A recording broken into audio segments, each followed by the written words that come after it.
Shalom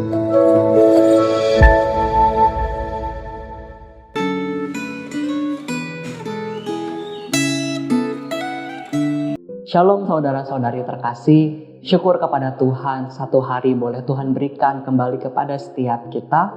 Dan saat ini kita boleh juga punya waktu tenang di hadapannya bersama dengan firman-Nya dalam refleksi Gema hari ini. Mari saat ini saya mengajak kita bersama meneduhkan hati kita. Kita mengawali perenungan kita dalam doa. Bapa kami yang di surga, saat ini kami datang kepadamu membawa setiap diri kami.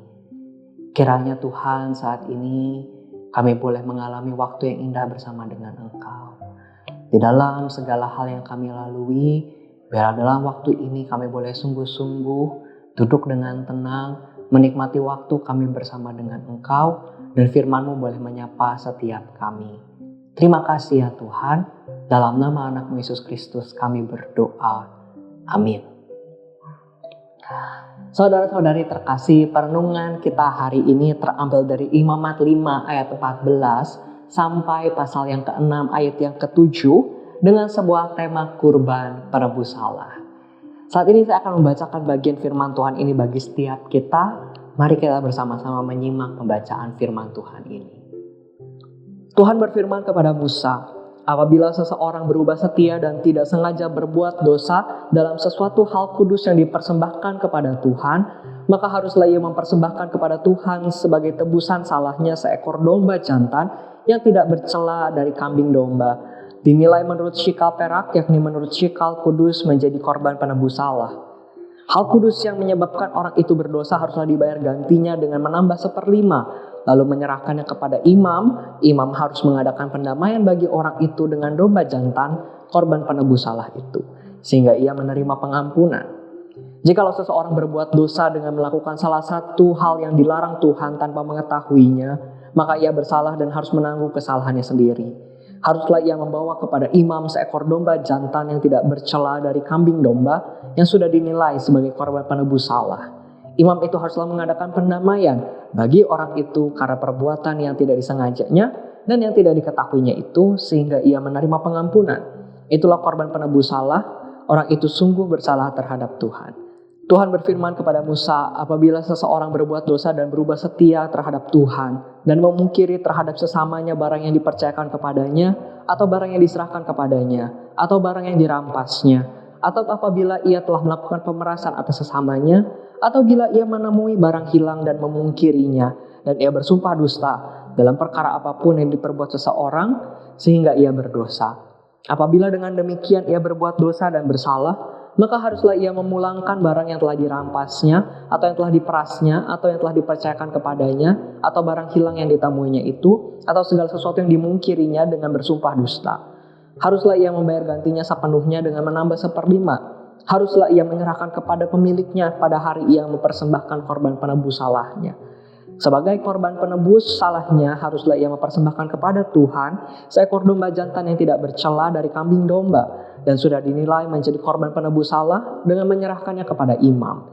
Imam harus mengadakan pendamaian bagi orang itu di hadapan Tuhan sehingga ia menerima pengampunan atas perkara apapun yang diperbuatnya sehingga ia bersalah. Sampai sedemikian jauh pembacaan firman Tuhan. Saudara-saudari terkasih, semua aturan kurban yang diperintahkan oleh Allah berasal dari hikmat dan keadilan Allah yang luar biasa. Dari pembacaan kita hari ini mengenai kurban penebus salah, saya mau mengajak kita melihat 2 poin untuk kita renungkan bersama. Yang pertama, dalam bacaan Alkitab hari ini, saat seseorang secara tidak sengaja melalaikan persembahan kudus kepada Allah, dia berdosa. Sehingga ia harus mempersembahkan kurban berupa kambing domba untuk menebus dosa. Ia harus juga menambah 1/5 untuk persembahan yang telah ia lalaikan. Persembahan yang dimaksud adalah antara lain persembahan sulung, ya bisa persembahan hasil pertama tanaman dan persembahan hasil sulung hewan, atau persembahan persepuluhan dan persembahan nazar. Bapak ibu saudara-saudara sekalian, ingatlah bahwa dosa lalai memberi persembahan itu dapat ditebus, tetapi dosa yang dilakukan dengan tidak sengaja tidak bisa ditebus, sehingga tidak ada kurban tebusan untuk dosa yang disengaja. Ya, Selanjutnya, jika seseorang tanpa sadar melanggar perintah Tuhan, ia harus menanggung konsekuensi kesalahannya sendiri, dilanjutkan dengan mempersembahkan korban penebus salah. Saudara-saudari terkasih, bagi setiap kita di masa kini, kita telah memiliki firman Tuhan tertulis yang telah lengkap. Dan kita juga telah melihat anugerah penebusan dosa yang telah tuntas dikerjakan oleh Yesus Kristus di kayu salib. Biarlah setiap kita tidak memandang remeh anugerah ini. Mari kita secara aktif mencari tahu apa yang menjadi perintah dan kerinduan Tuhan bagi setiap kita, lalu kita dengan setia melakukannya. Allah kita juga adalah Allah yang bisa mengenali motivasi hati dan kerinduan setiap kita. Biarlah anugerah penebusan dari Kristus itu terus-menerus memotivasi kita untuk semakin setia dan sungguh-sungguh mengasihinya. Kemudian hal yang kedua dari bacaan hari ini kita melihat bahwa kesalahan terhadap orang lain juga merupakan dosa dan harus ditebus dengan kurban. Tindakan mengambil, merusak, merampas barang orang lain merupakan dosa dan pelakunya harus mengganti rugi dengan menambah 1/5 kepada orang yang dirugikan. Penambahan 1/5 ini adalah hal yang sangat pantas dan adil dilakukan karena kelalaian dalam memberikan persembahan akan merugikan pelayanan di rumah Tuhan. Dengan mengambil, merampas barang orang lain sehingga merugikan orang lain yang membutuhkan barang tersebut, apalagi jika barang itu sungguh diperlukan. Maka menambahkan nilai 1/5 pada ganti rugi ini juga dapat dilihat untuk memberikan efek jera, sehingga selanjutnya orang itu diharapkan tidak melalaikan kewajibannya dan juga tidak melakukan tindakan yang merugikan orang lain. Hal penting yang bersama kita pelajari adalah bahwa perbuatan merugikan orang lain merupakan dosa yang juga serius dipandang oleh Tuhan. Sebagai orang percaya, janganlah kita berpikir bahwa menjadi orang Kristen itu hanya berbicara tentang doa dan ibadah atau relasi kita dengan Allah semata.